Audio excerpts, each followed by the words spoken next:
안녕하세요. 이하이군입니다. 한 달 정도 유튜브를 좀 쉬었는데요. 다시 재개하도록 하겠습니다. 이야기꾼은 블로그에 굉장히 심층적인 글을 많이 남기는 편입니다. 제 주로 창작 공간은 블로그라고 할 수 있습니다. 그러나 블로그 글이 조금 어렵다는 말씀이 많으셔서 앞으로는 조회수가 좀 높은 블로그 글들을 뽑아서 좀 자세히 설명하는 것으로 유튜브를 운영을 하도록 하겠습니다. 5월 달에 조회수 순위 상위 글을 살펴보겠습니다. 첫 번째 글이 인플레이션 우려는 언제나 대세 상승장 초입기에 찾아온다는 얘기였습니다. 오늘은 이 주제로 진행을 해보도록 하겠습니다. 블로그 글은 2021년 5월 13일에 작성된 글입니다. 당시 인플레이션이 굉장히 강하게 진행이 됐죠. 4월 물가가 무려 4.2%를 기록하면서 13년 만에 최고의 상승을 기록합니다. 당초 3.6%인데 굉장히 큰 폭의 상승을 보입니다. 그래서 많은 투자자들이 인플레이션이 올 것이다, 연준이 다시 테이퍼링을 진행을 할 것이다 라고 우려를 많이 하였습니다. 그러나 연준 파월 의장은 인플레이션 우려가 일시적인 현상이라고 주장을 하였으며 시장은 트랜지토리 파월이라고 파월 연준 의장을 조롱하고 있습니다. 이하이꾼은 인플레이션이 정해진 미래라고 많이 말씀을 드렸죠. 그럼에도 불구하고 현재 아직 인플레이션이 시작되지 않았다는 점을 계속 주장을 하였습니다. 그래서 자본재가 최근 상승한 것은 자본재의 반란에 불과하며 결국은 기술주가 다시 상승할 것이다 라고 주장을 하고 있습니다. 이러한 인플레이션 우려는 대세 상승 초입기에 언제나 존재를 해왔다는 것이죠. 2010년대 초반, 2000년대 중반, 1990년대 말, 1980년대 후반기에도 이러한 우려들은 있었습니다. 따라서 이것들을 하나씩 살펴보도록 하겠습니다. 물가입니다. 2016년도에도 굉장히 물가 상승에 대해서 우려가 많았습니다. 2016년 먼저 보도록 하겠습니다.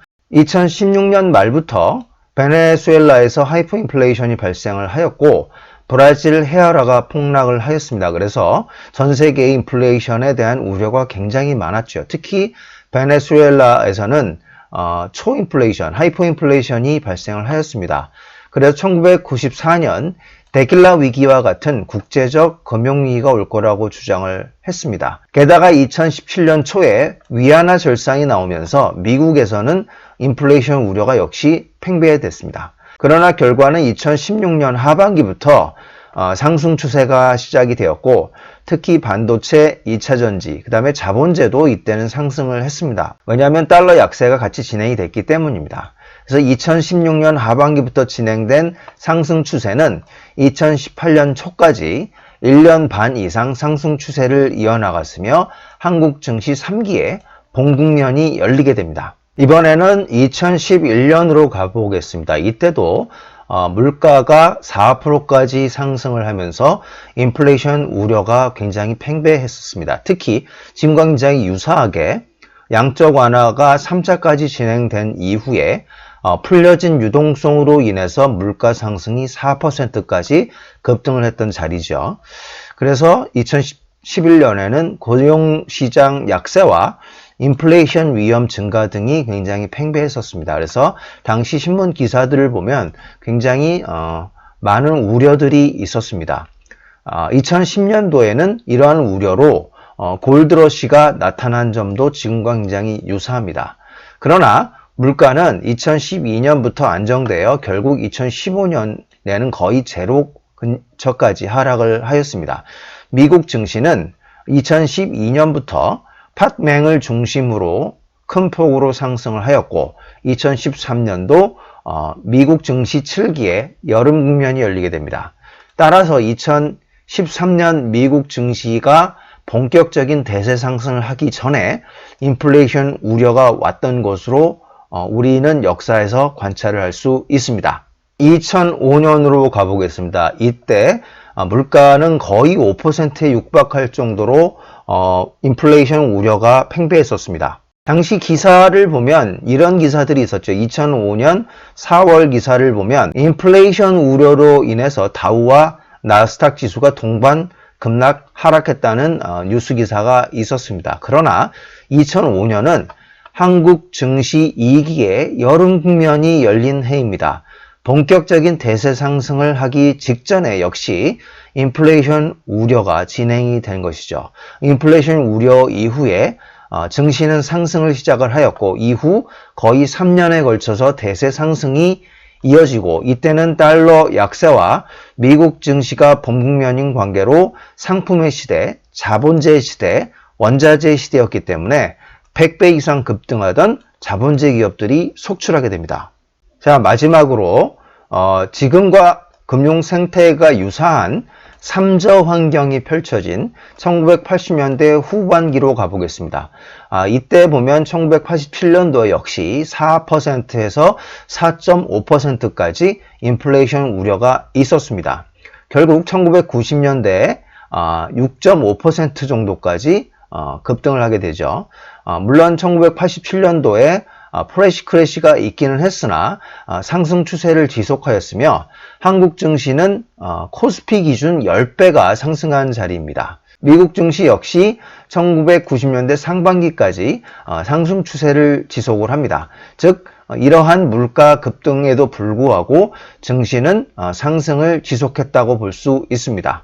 자, 지금까지 2016년, 2011년, 2005년, 그 다음에 1987년 매번 증시가 대세 상승을 시작하기 직전에 항상 인플레이션 우려가 시장의 우려를 확산시키고 투자자들을 겁을 준 다음에 대세 상승이 진행되는 것이 역사적 사실이었음을 같이 살펴보았습니다.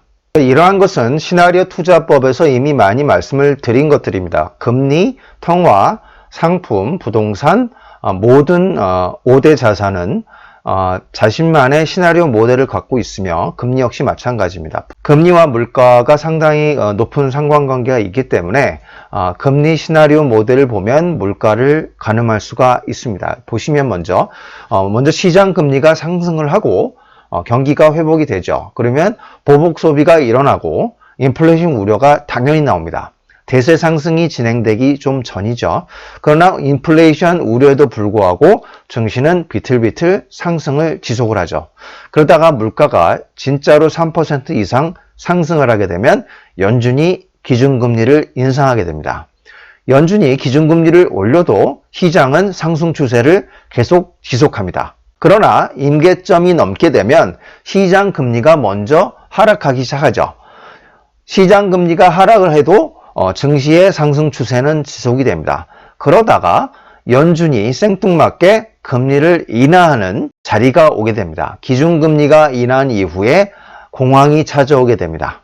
이러한 금리 시나리오는 미국 금융 역사 120년 동안 계속 비슷한 리듬과 결을 가지고 움직이고 있습니다.